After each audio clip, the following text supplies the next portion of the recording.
우리의 수도는 우리의 구세주가 되십니다. 우리의 수도는 우리의 구세주가 되십니다. 자, 오늘 하나님의 말씀 사무엘하 12장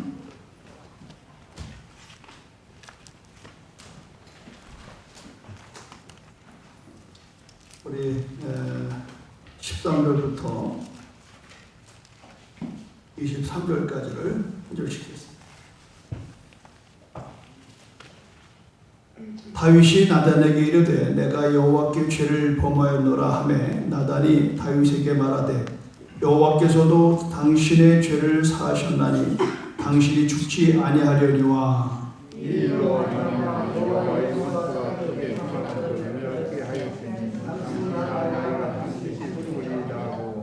나단이 자기 집으로 돌아가니라.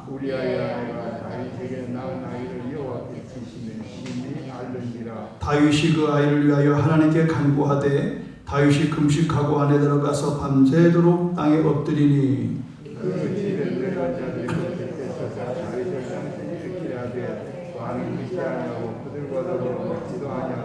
이래 만에 그 아이가 죽으니라. 그러나 다윗의 신하들이 아이가 죽은 것을 왕에게 아뢰기를 두려워하니 이는 그들이 말하기를 아이가 살았을 때에 우리가 그에게 말하여도 왕이 그 말을 듣지 아니하였나니 어떻게 그 아이가 죽은 것을 그에게 아뢰 수 있으랴. 왕이 상심하리로다 함이라.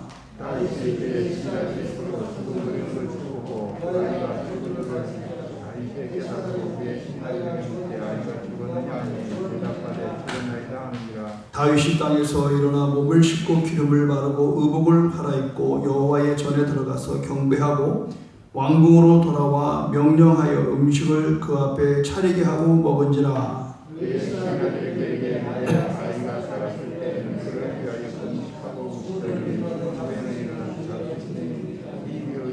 이르되 아이가 자랐을 때에 내가 금식하고 운 것은 혹시 여호와께서 나를 불쌍히 여기사 아이를 살려주실지 누가 알까 함이거니와 지금은 죽었으니 내가 어찌 금식하여 내가 다시 돌아오게 할 수 있느냐. 나는 그에게로 가려니와 그는 내게로 돌아오지 않으리라 하시니라. 아멘. 내일 새벽에 여러분이 이제 주만나 큐티를 보면은 내일 본문의 말씀이고 또 오늘 소주입니다. 오늘 금요 철회에 제가 여러분에게 드리고 싶은 메시지가 이 본문이 있기 때문에 하게 된 겁니다. 지금 우리가 코로나로 인해서 많이 힘들고 어려운 가운데 있어요. 우리가 이 코로나가 마무리되려면 백신이 나와야 돼. 백신이 나와서 그것을 모든 사람들이 맞으면 코로나를 이길 수가 있고 코로나가 이제 마무리가 되는 겁니다. 지금 이제 공보되는 거 없어요. 다 천연두. 이것은 우리가 바로 백신이 나와서 모든 어릴 때부터 낳자마자 얼마 안 돼서 그 천연두 백신을 맞기 때문에 이 땅에서 천연두가 없어졌습니다.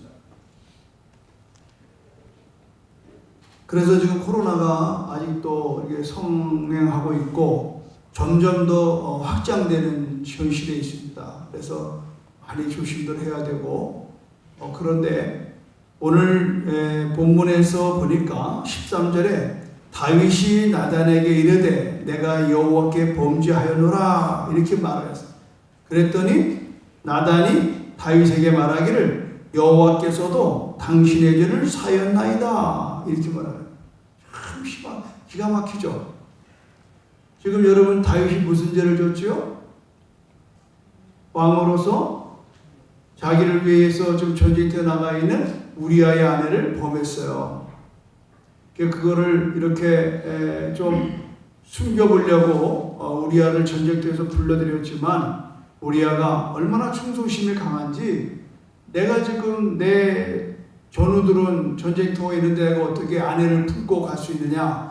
그래가지고 아내에게 안 가고 궁궐에서 야심한 밤에 그냥 자고 그냥 다시 출전한 겁니다. 그러니까 다윗이 생각할 때는 이거 큰일 났거든.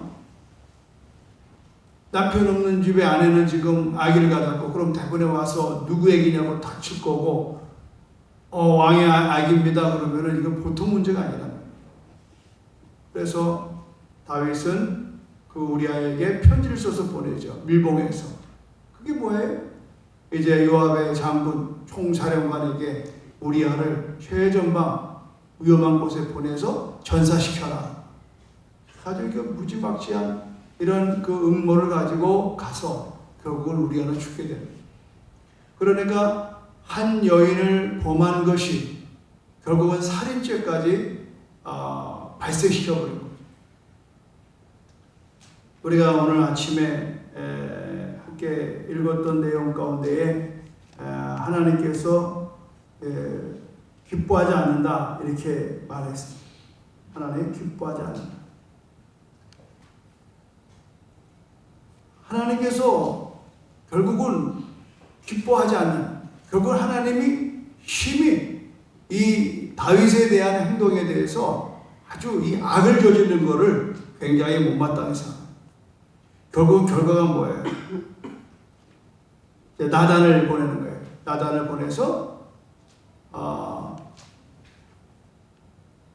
왕의 죄를 이렇게 우회하죠. 어떤 사람이 부자가 양을 많이 갖고 있다. 그런데 친구가 찾아와요. 그래서 자기 양을 잡아서 대접을 해야 되는데 옆집에 그 암양 새끼 하나 그걸 껴안고 같이 밥을 먹고 이렇게 껴안고 자는 이거를 뺏어다가 친구를 접대했다.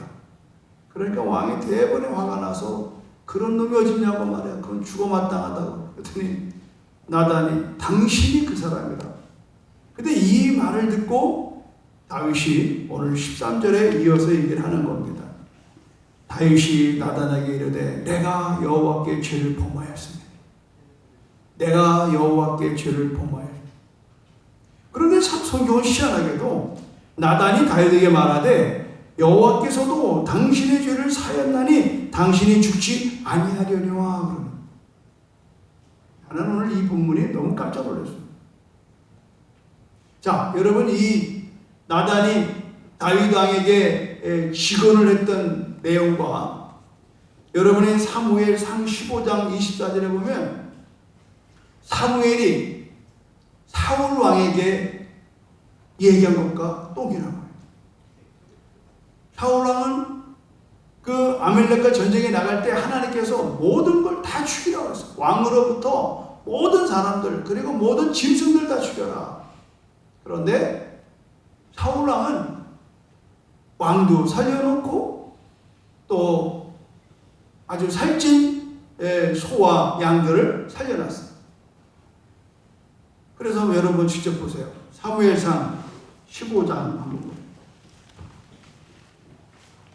오늘 중요한 비교를 좀 여러분에게 드리기를 원해요. 사무엘상 15장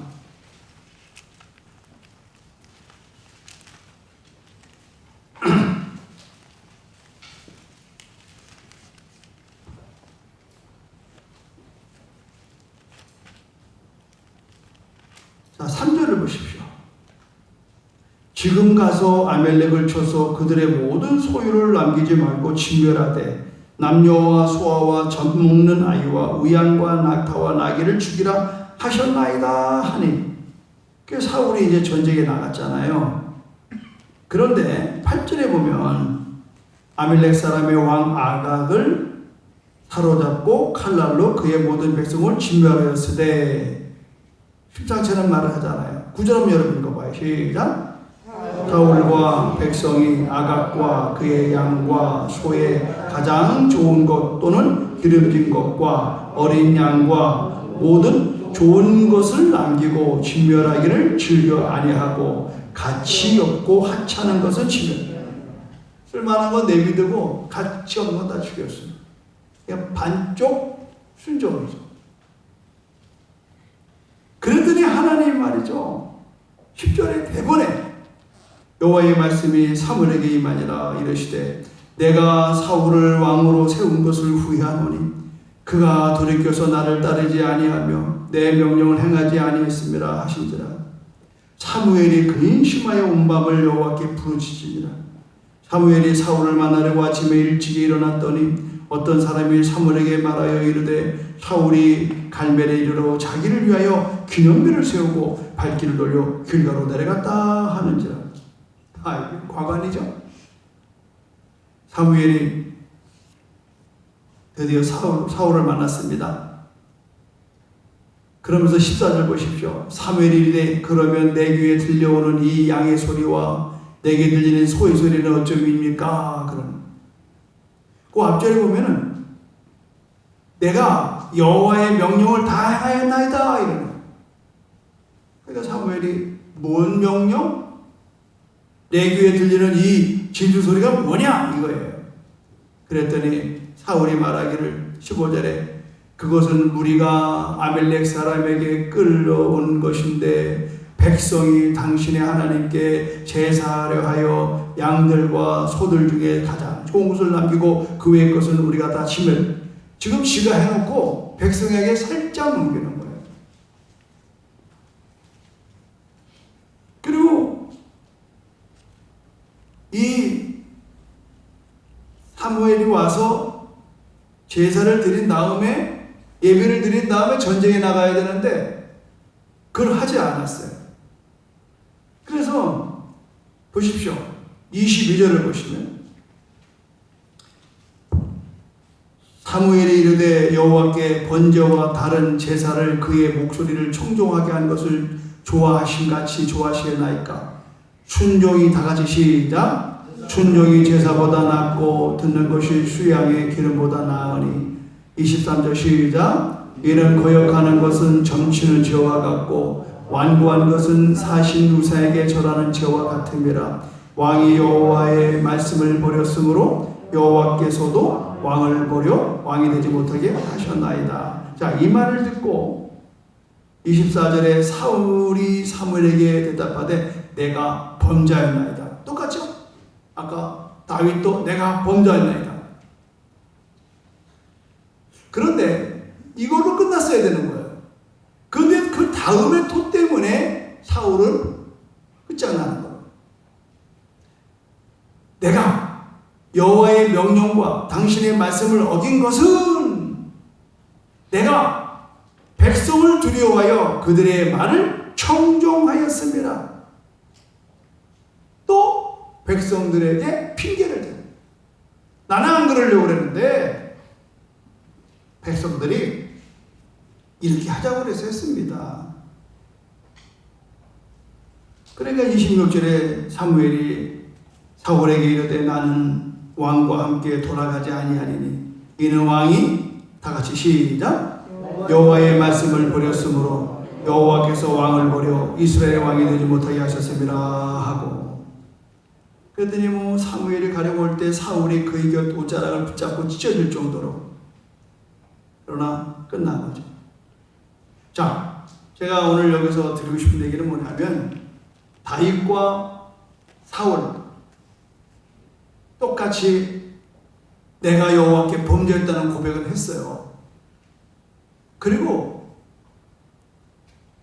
사울은 지금 이 저질러진 일에 대해서 다 백성들 때문에 그렇다. 백성들이 이런 양과 소를 잘 본국으로 가져가자고 하는 거고, 또 내가 제사를 드렸던 거는 이 백성들이 빨리 먼저 하자고 그랬었던 거다. 그런데 만약에 이런 식으로 다윗에게 변명이 되면 뭐라고 그랬겠어요? 다윗은 아이고 하나님, 내가요 보려고 봤습니까? 옥상에 올라가 보니까 웬 여자가 나를 유혹하려고요. 대낮에 말이 백주에 그냥 목욕을 하면서 내 앞으로 눈줄을 돌리는데 내가 아주 감당할 수가 없어서 내가 결국 그렇게 되고. 우리 다 그래요. 우리는 어떤 범죄됐을 때, 내가 하나님 앞에 죄를 졌을 때 죽지 못해서 내가 이런 형편이라 이랬기 때문에 이러므로 전부 다 이렇게 말을 바꾸는 겁니다. 만약에 다윗이 바세바에게 자신을 유혹한 범죄로 돌렸어. 그 여자 때문에 그런 거예요. 그랬으면 다윗도 오늘날 국물도 없는 거예요. 우리는 핑계가 많습니다. 최초의 에덴 동산에서 아담이 선악과를 따먹어 하나님이 나타나서 그랬더니 당신이 내게 준 여자 때문에 내가 먹었어. 하나님이 여자를 찾아라. 너 이거 왜 먹었냐? 뱀이 꼬여서 먹었어. 이게 우리의 죄성입니다. 우리는 절대 나도 잘못했습니다. 내가 잘못했습니다. 그런데 이렇게 되는 과정에는 이 옆에 내가 있습니다. 이거야. 그것도 하나님 원망하잖아. 하나님이 내게 준 여자라고. 하나님 내게 준 여자. 그러나 다윗은요, 밧세바를 거론하지 않았다는 걸 내가 오늘 드리고 싶은 얘기예요. 결국은 사울하면 떳떳하게 범죄했다 이걸로 끝냈어요. 근데 계속 거기다 토를 달아가지고 결국은 애매한 백성이 넘어가는. 그러나 오늘 13절에 다윗이 나단에게 이르되 내가 여호와께 범죄했습니다. 끝. 무지막지하게 이 다윗이 이것 때문에요. 이 시편을 읽어보면요, 심장이 썩을 정도로 눈물로 회개했어요. 그리고 여기 지금 아들을 이제 그거 다음 보시면은 14절에 이 일로 말미암아 여호와의 원수가 크게 비방할 거리를 얻게 하였으니 당신이 낳은 아이가 반드시 죽으리라. 죄값은 죽음이에요. 피할 수 없어요. 내가 저질러둔 죄의 싹이 살아나면 좋겠지만 안 되는 거예요. 그 다윗이 말이죠, 아이를 하나님이 치셨어요. 15절에 보니까 하나님이 아이를 치심에 심히 앓는지라 죽을 병 들었다고. 다윗이 이 아이를 위해서 애가 무슨 죄가 있냐고. 그러니까 7일 동안에 밤새도록 땅에 엎드려서 금식하며 기도했어요. 이게 참 우리의 또 초절한 모습 아니겠어요? 그런데 7일간 금식을 했는데 결국 애가 죽었어요. 그 말을 듣자마자 다윗이 20절에 보십시오. 다윗이 땅에서 일어나 몸을 씻고 기름을 바르고 의복을 갈아입고 여호와의 전에 들어가서 경배하고 왕궁으로 들어와 명령하여 음식을 그 앞에 차리고 먹은지라. 신하들이 묻습니다. 아니, 아이가 살아있을 때는 그를 금식하고 오시더니 죽은 후에 일어나 잡수시는 게 어떻게 된 겁니까? 여기서 우리가 하나 배울 점은 뭐냐? 22절 한번 읽어볼까요? 시작. 이르되 아이가 살았을 때 내가 금식하고 온 것은 혹시 여호와께서 나를 불쌍히 여기사 아이를 살려주실런지 누가 알까 생각합니다. 그러나 지금은 죽었다. 내가 죽은 자식을 해서 어찌 금식하라. 내가 다시 돌아오게 할 수 있겠느냐. 나는 그에게로 가려니와 그는 내게로 돌아오지 올 수가 없다. 나는 깨달았어요. 여러분, 기도는 뭐냐? 하나님의 뜻을 발견하라. 우리는 기도하면 무조건 응답을 받아야 된다고 하는 착각에 빠지면 안 돼요. 기도를 했어요. 그러나 아이가 죽었어요. 기도의 응답은 내가 요구되는 것을 얻어내는 게 아니라 하나님의 뜻을 발견합니다. 죄의 싹은 사망. 불륜으로 맺어진 아이는 결국은 그렇게 죽게 돼요.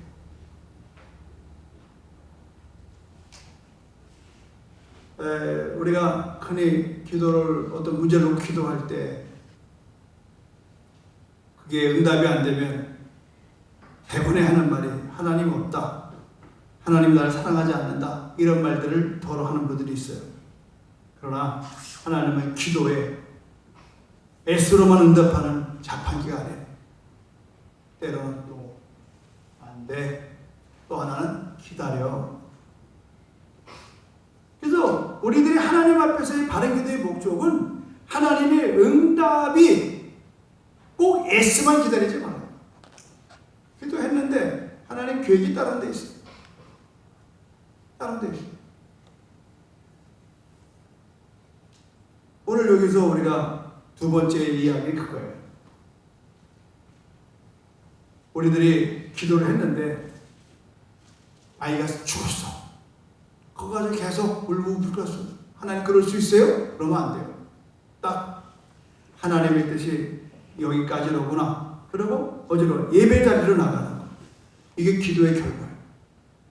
신앙생활하다 보면은 시험 들고 엎어지고 잡을 적 얼마나 많아요?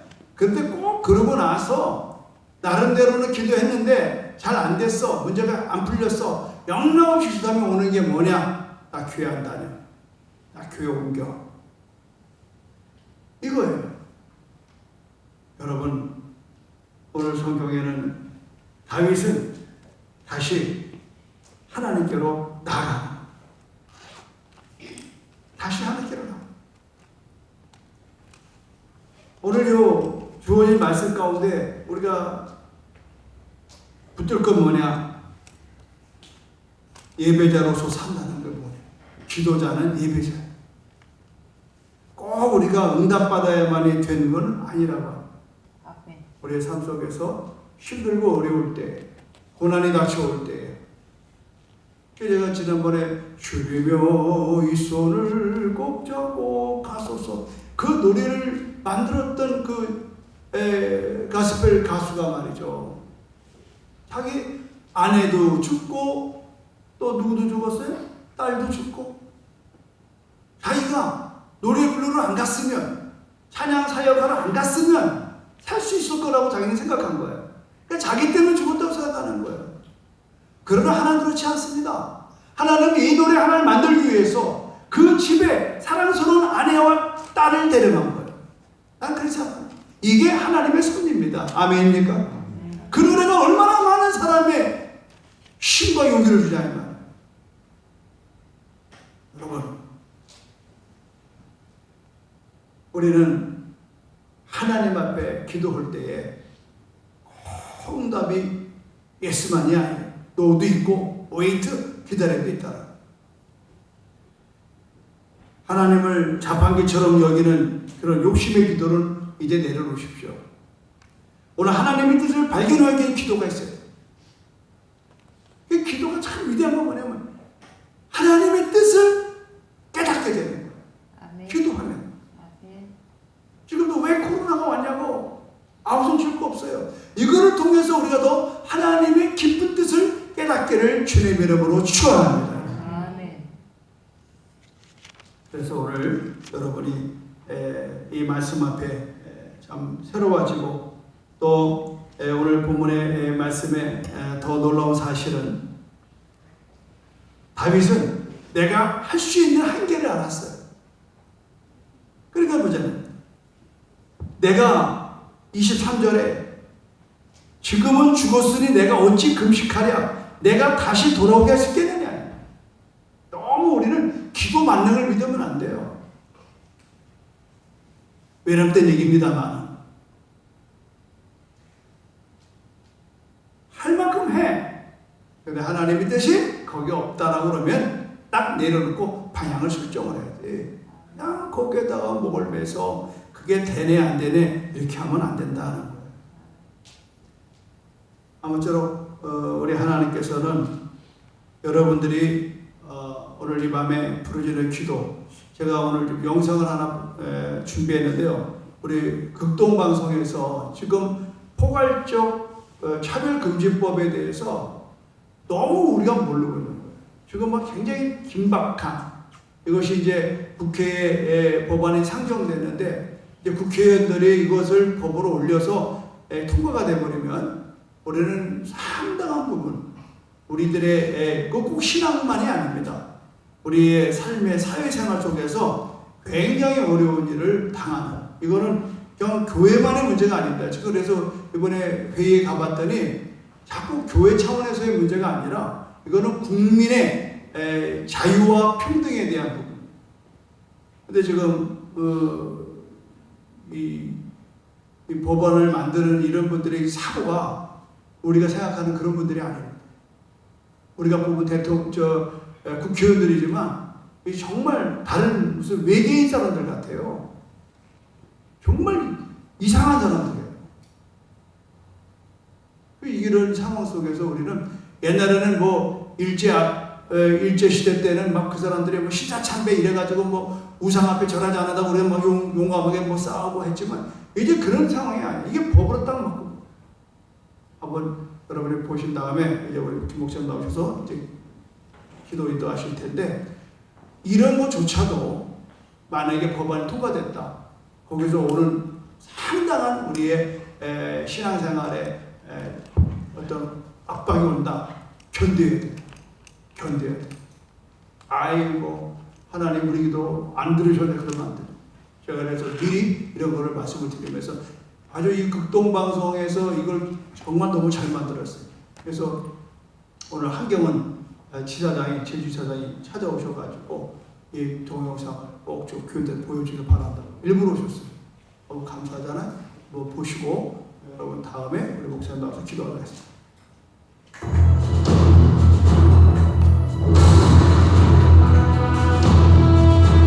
방송가족 여러분 안녕하십니까? 오늘 특별히 얼마 전에 발의된 포괄적 차별금지법에 대해서 귀한 의견을 듣기 위해서 안창호 전 헌법재판관님을 이 자리에 모셨습니다. 안녕하세요. 네, 안녕하십니까. 반갑습니다. 감사합니다. 네, 저희가 긴급하게 모셨는데요. 와주셔서 고맙습니다.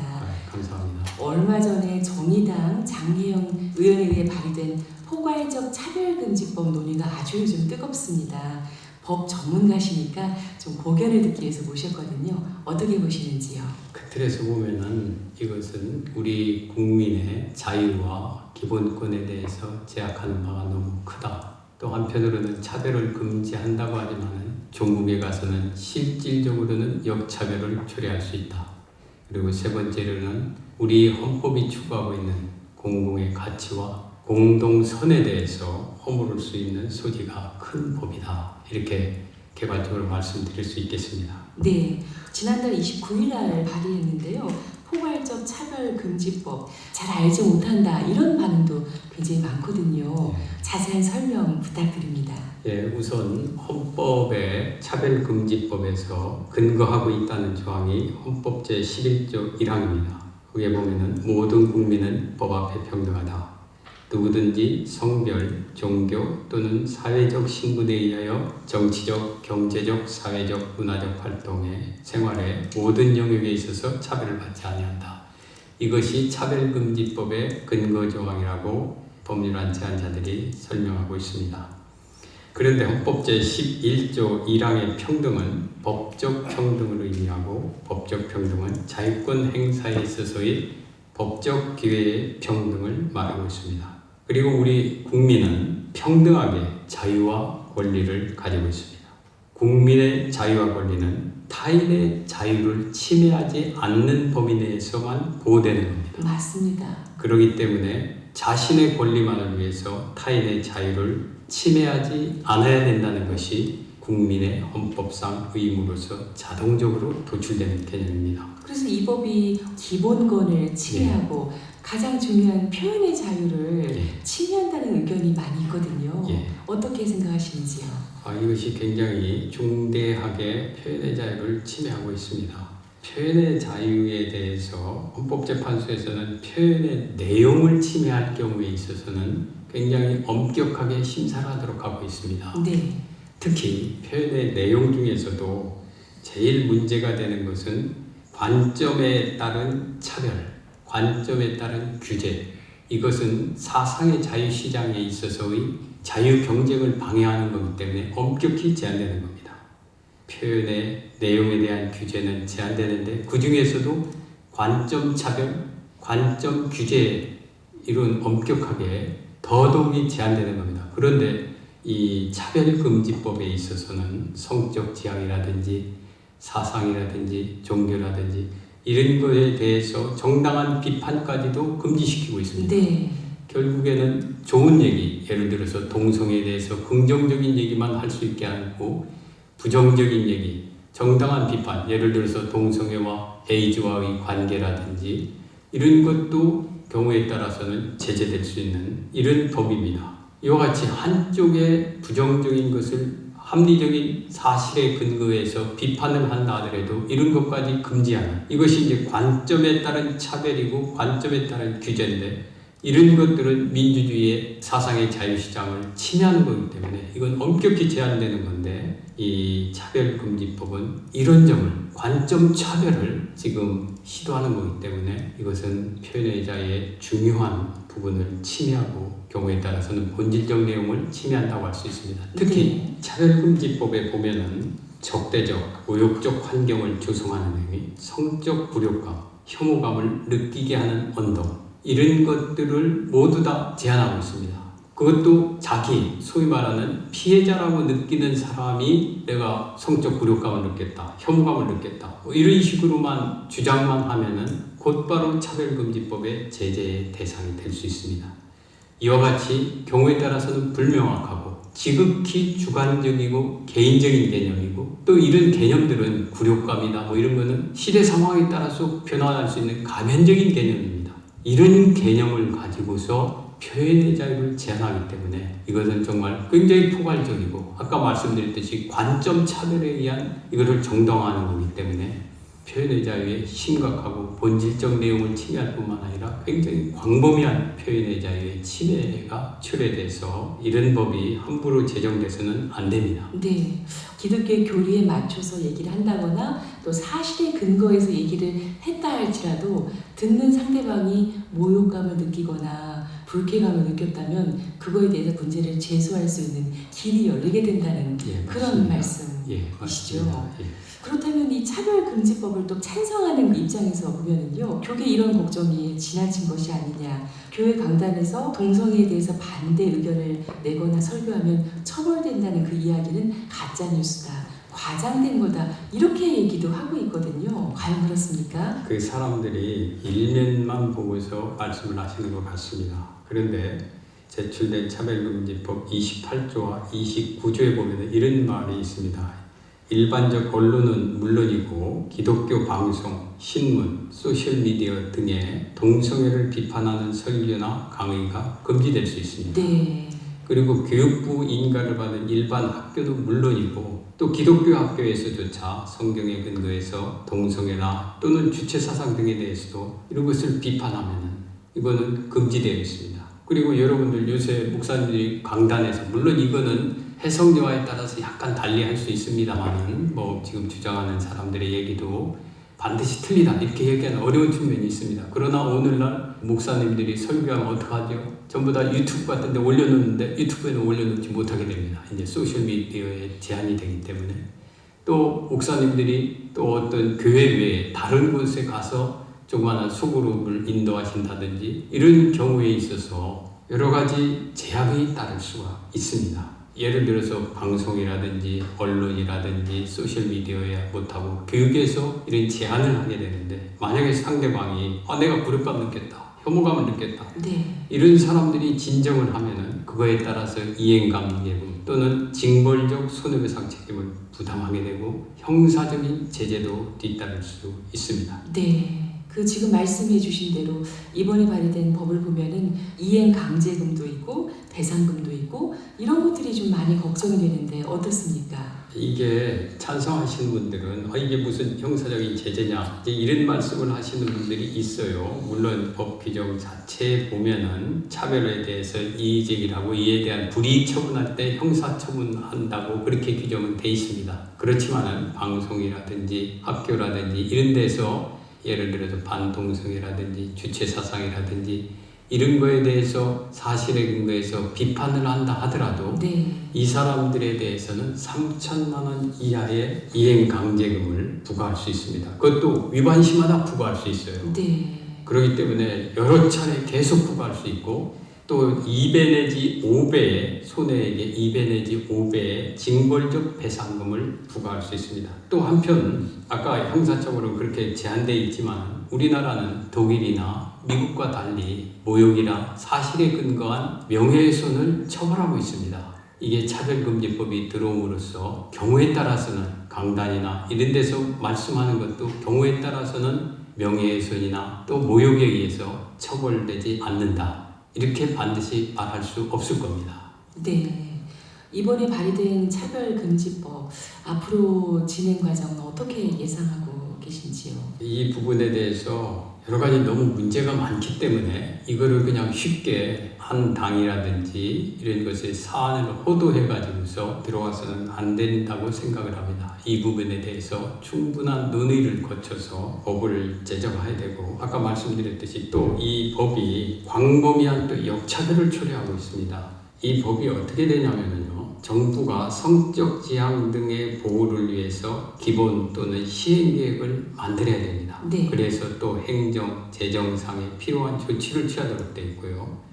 국가인권위원회에서는 성적 지향 등을 위해서 그 사람들을 보호, 소송에 지원할 수 있도록 되어 있고, 또 민사소송이나 이런 거 갈 때 굉장히 중요한 것들이 뭐냐면은 입증 책임인데요. 입증 책임이 원래는 피해자가 입증하도록 되어 있는데, 이 법은 거의 대부분을 피해자라고 하는 사람은 나 저 사람 발언 때문에 내가 모욕감을 느꼈다, 이렇게 주장만 하면은 상대방이 모욕감을 주는 것이 아니다, 네. 뭐 다른 거다, 이런 걸 모두 다 주장을 하고 입증을 해야 됩니다. 왜 이렇게 바뀌었을까요? 그러니까 이거는 어느 의미에서 특별 보호가 되는 겁니다. 네. 그렇기 때문에 일각에서 얘기하는 대로 이거는 성적 지향자들에 대한 특혜와 특권을 주는 거다. 단순히 이것이 그냥 하는 것이 아니라는 주장이 바로 거기에서 나오는 겁니다. 네. 상대방이 입증을 해야 된다면 신학교라든가 교회 복지시설이라든가 기독교 방송이라든가 이런 곳에서 채용하는 문제에도 그럼요. 민감하게 영향을 미칠 것 같은데 어떻습니까? 그렇죠. 만약에 이제 이 법이 들어오면은 신학교에서 또 개교회에서 교회도 사용자가 될 수 있는 거거든요. 동성애를 하는 목사님이 온다. 또 신학교에도 동성애자가 지원한다. 이런 극동방송이나 학교나 종립학교 이런 데에서도 동성애자들이 와서 있을 지원한다. 이럴 때 어떠한 방법으로 제재할 수 있는 방법이 없습니다. 오히려 경우에 따라서 동성애자라는 이유에서 거절하면은 이 법에 의해서 징벌적 손해배상, 이에 따라서 아까 말씀드렸듯이 이행강제금, 또 경우에 따라서는 명예훼손이나 형법상 명예훼손이나 모욕에 의해서 처벌될 가능성도 배제할 수 없습니다. 네. 그렇기 때문에 이 법의 심각성이 있는 겁니다. 그 기간이 왜 설립됐는지 그 정체성을 잃어버릴 수도 있는 맞습니다. 중대한 기로라는 생각이 듭니다. 이 교계와 성도들이 성경적 가치를 지키기 위해서 경각심을 갖고 노력해야 될 일 참 많은 것 같은데요.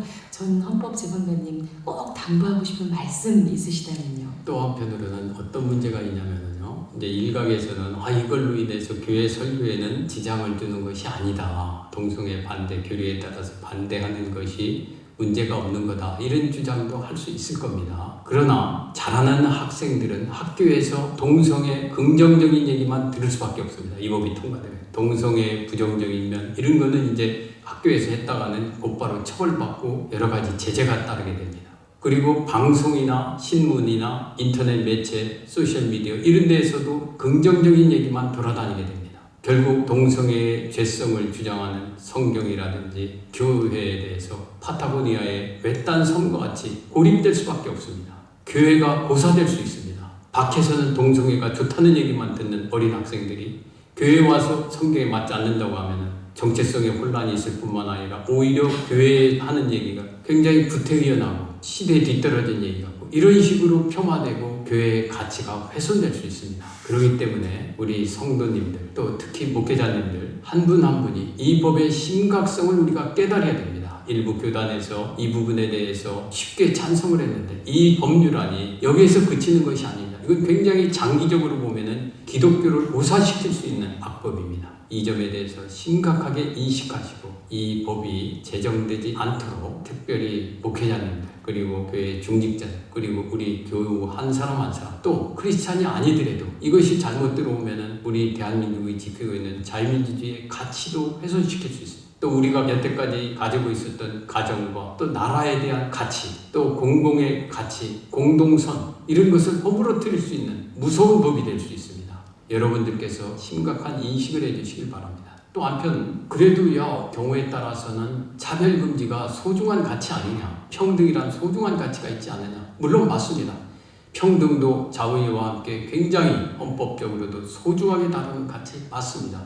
만약에 이런 차별금지를 위해서 필요하다고 하면 아까 말씀드렸듯이 이것이 굉장히 국민의 다른 자유권과 기본권을 제한하는 거기 때문에 개별적 구체적 논의를 거쳐서 맞습니다. 우리가 허용해야 됩니다. 요새 여성에 대해서 또 장애인에 대해서 우리 이런 법들은 이미 다 제정이 돼 있습니다. 직장에서 또는 우리 사회에 나가서 여러 가지 여성 차별, 장애인 차별 이거에 대해서 주장을 한다고 제가 반대하는 사람 아닙니다. 오히려 그런 것들은 더 우리가 살펴보아서 더 보장해 줘야 됩니다.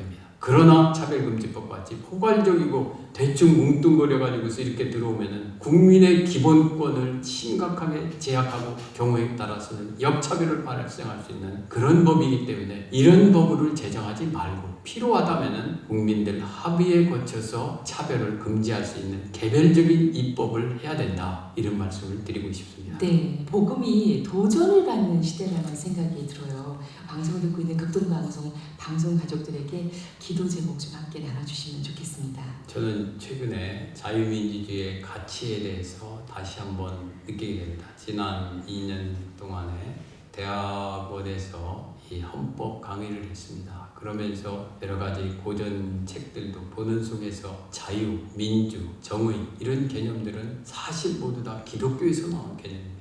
우리 크리스찬들은 인류가 지향하고 있는 모든 중요한 가치는 대부분 성경에서 비롯된 겁니다. 우리가 이 성경의 소중함을 다시 한번 깨닫고 자부심을 가지고 많이 전파해 주셨으면 합니다. 또 우리가 지금 이 차별금지법이나 이런 것과 같이 성경의 내용에 배치되는 내용 또 이것이 자유와 또 우리가 가지고 있는 기본권을 훼손시키는 이런 법이 들어오지 않도록 여러 성도님들께서 같이 기도해서 자유롭고 모든 사람들이 평등하면서 또 모든 사람들이 기뻐하고 행복해하는 대한민국을 만들어가야 되지 않겠습니까? 아멘. 우리가 성경에 기반을 두고 또 이런 것들이 우리 현실 생활에 편만할 수 있도록 기도를 해야 될 것 같습니다. 네, 하나님께서 이 나라와 민족을 사랑하셔서 지금까지 인도해 주셨는데 앞으로도 선하게 이끌어 주실 것을 믿습니다. 아멘. 네, 예. 지금까지 얼마 전에 발의된 포괄적 차별금지법에 대해서